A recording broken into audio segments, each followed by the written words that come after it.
कभी कभी जीवन में एक क्षण आता है जो हमारी सोच की दिशा ही बदल देता है।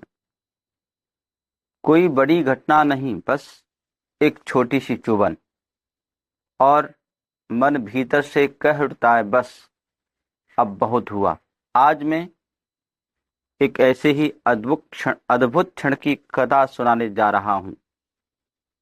मुगल सम्राट औरंगजेब के दरबार की, जहाँ दीवान बलीराम नामक एक बुद्धिमान और आत्मसम्मानी व्यक्ति ने केवल एक पल के विचार से अपना पूरा जीवन पलट दिया। यह कहानी हमें सिखाती है कि स्वाभिमान और आत्मनिर्भरता ही सच्ची प्रतिष्ठा है, न कि धन या पद। जरा सोचिए, क्या हम भी अपने जीवन में दूसरों की नजरों और अनुमतियों पर खड़े हैं, या अपने विचारों और सत्य पर टिके हैं? आज का यह प्रसंग आपको एक सवाल देगा। आप जिसके दास हैं, संसार के या अपने आत्मसम्मान के?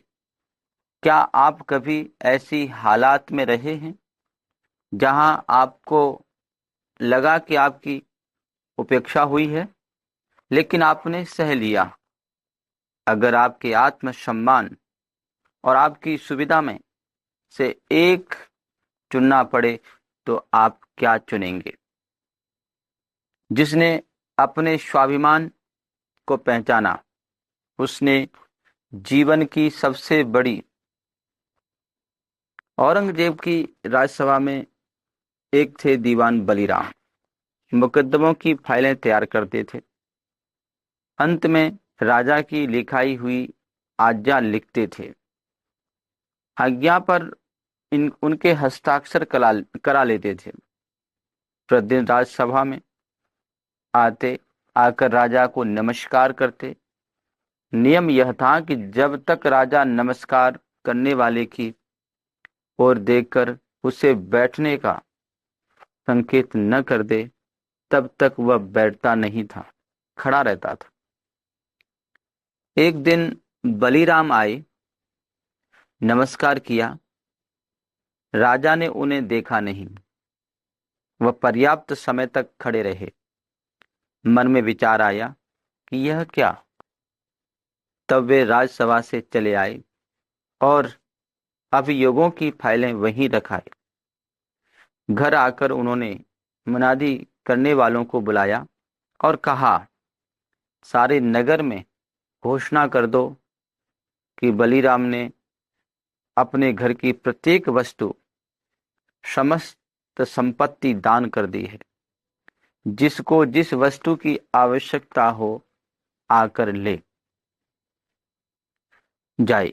घोषणा करने वाले नगर में घोषणा करने लगे।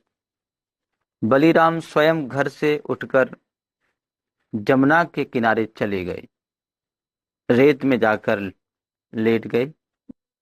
उधर दरबार में थोड़ी देर पश्चात राजा ने राजसभा को आरंभ करने के लिए दृष्टि उठाई। सब लोग उपस्थित थे, पर बलीराम नहीं था। राजा ने पूछा, बलीराम कहाँ हैं?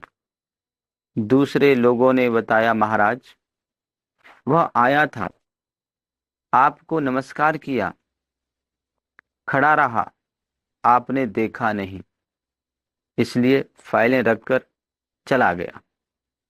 राजा ने कहा, जाओ उसे बुलाकर लाओ। बुलाने वाले गए तो देखा बलीराम के घर पर भीड़ लगी है। बलीराम है? नहीं। पूछा तो पता लगा कि बलीराम ने अपना सारा कुछ दान कर दिया है। तुम्हें भी किसी वस्तु की आवश्यकता हो तो उठाकर ले जाओ। राजा के दूत ने लौटकर यह समाचार सुनाया। यह भी कहा कि बलीराम जमुना की रेत पर टांग रखे लेटे हैं, आते नहीं। राजा ने कहा, उसे जाकर कहो कि महाराज बुलाते हैं। बलीराम ने यह आज्ञा सुनी तो बोले, महाराज को कहो कि बुलाते रहें, हम नहीं आ सकते। राजा को पहले क्रोध आया, फिर हंस पड़े, स्वयं चल दिए उस ओर जहां बलिराम लेटा था।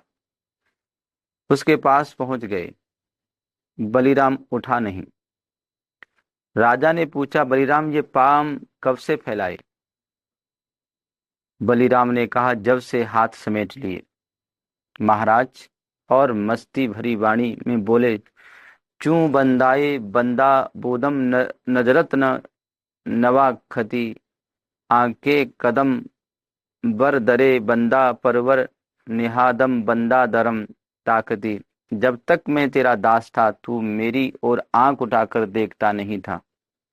अब मैं ईश्वर का दास बना हूं, तेरा धन और संपत्ति छोड़ दी है तो तू स्वयं चलकर मेरे पास आया है।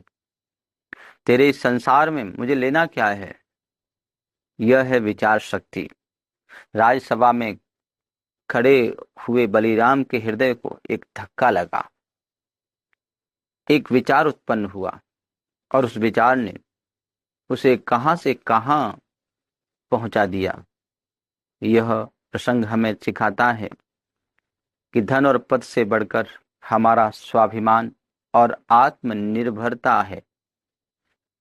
जो व्यक्ति अपने सम्मान की रक्षा करता है, संसार उसके पीछे चलता है।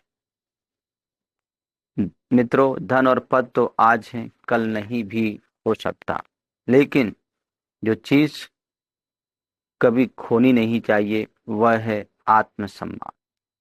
याद रखिए, जो अपने सम्मान के लिए खड़ा हो गया उसके सामने पूरी दुनिया सिर झुकाती है।